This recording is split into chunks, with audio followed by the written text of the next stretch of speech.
Terima kasih untuk Anda yang masih bergabung bersama kami dalam Berita Bali hari ini.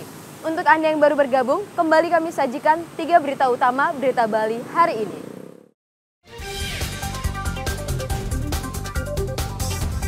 Untuk mencegah penyakit rabies, Dinas Pertanian dan Ketahanan Pangan Provinsi Bali akan mengoptimalkan peran tim siaga rabies atau dengan memperluas cakupan wilayah.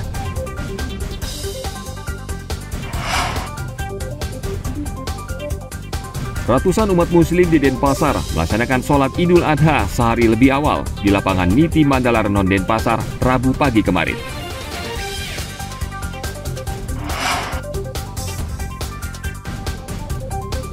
Bali mengenal makanan tradisional yang disebut lawar. Tak hanya dibuat dari daging, makanan tradisional lawar juga bisa dibuat dari bahan kelungah atau kelapa muda.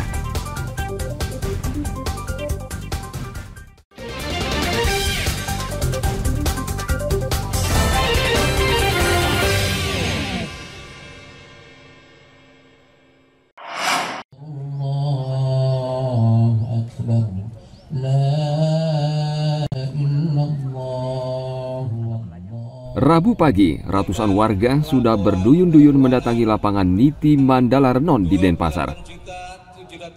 Kemarin, sebagian warga, khususnya Muhammadiyah, sudah merayakan Idul Adha yang dilangsungkan sehari lebih awal dari penetapan Hari Raya Idul Adha oleh pemerintah.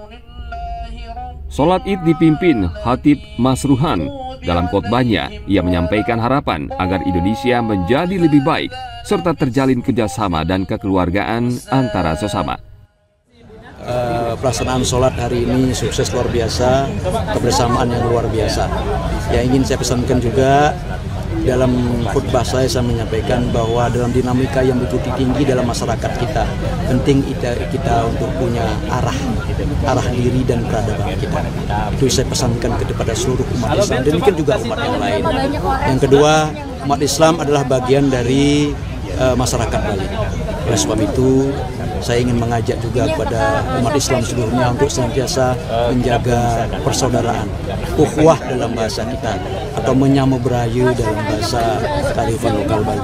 Ya, semoga semua lebih baik aja dari tantangan Hari Raya Idul Adha ini. Ya, kebersamaan kita bisa tambah lebih baik ya, terutama dari sisi toleransi.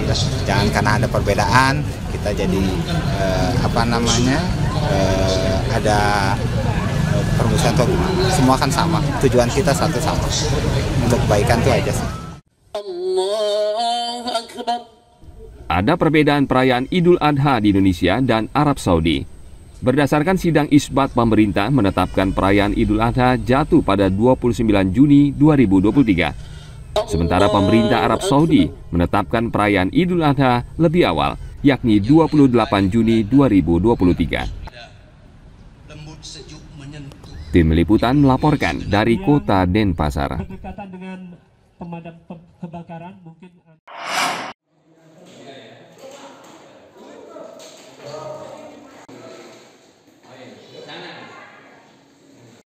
Petugas bidang kesehatan masyarakat veteriner Dinas Peternakan dan Pangan Jembrana memeriksa daging kurban di rumah pemotongan hewan kurban di Kelurahan Lelateng, Kecamatan Negara pada Rabu pagi. Kemarin, warga Muhammadiyah di kabupaten lebih dahulu merayakan Idul Adha dan melaksanakan pemotongan hewan kurban di RPH Kecamatan Negara. Untuk memastikan daging kurban sehat dan layak konsumsi, petugas melakukan pemeriksaan post-mortem atau pemeriksaan hewan yang sudah mati agar daging layak dan aman dikonsumsi. Adapun beberapa indikator yang menjadi patokan pemeriksaan dalam menentukan daging itu nanti sehat adalah pemeriksaan di organ dalam jeroan seperti paru-paru, limpa, dan hati, termasuk ginjal. Dan beberapa otot yang menjadi indikator dalam kaitan parasitnya adalah otot pipi, diafragma, dan koste, otot rangka dada. Nah, dari hasil pemeriksaan tadi tidak ditemukan adanya indikasi hewan itu sakit. Artinya semua dalam kondisi sehat. Karena di sini lebih sehat, lebih bersih dan terjamin.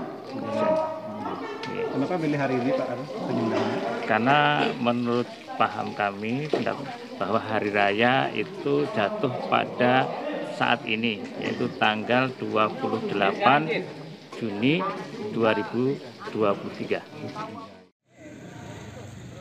Pemeriksaan daging kurban difokuskan pada hati, limpa, paru-paru, dan jantung. Sementara sebelum hewan kurban dipotong juga dilakukan pemeriksaan luar, yakni pada bagian mulut, kulit, mata, hidung, dan suhu tubuh sapi. Tim Liputan melaporkan dari Kabupaten Jembrana.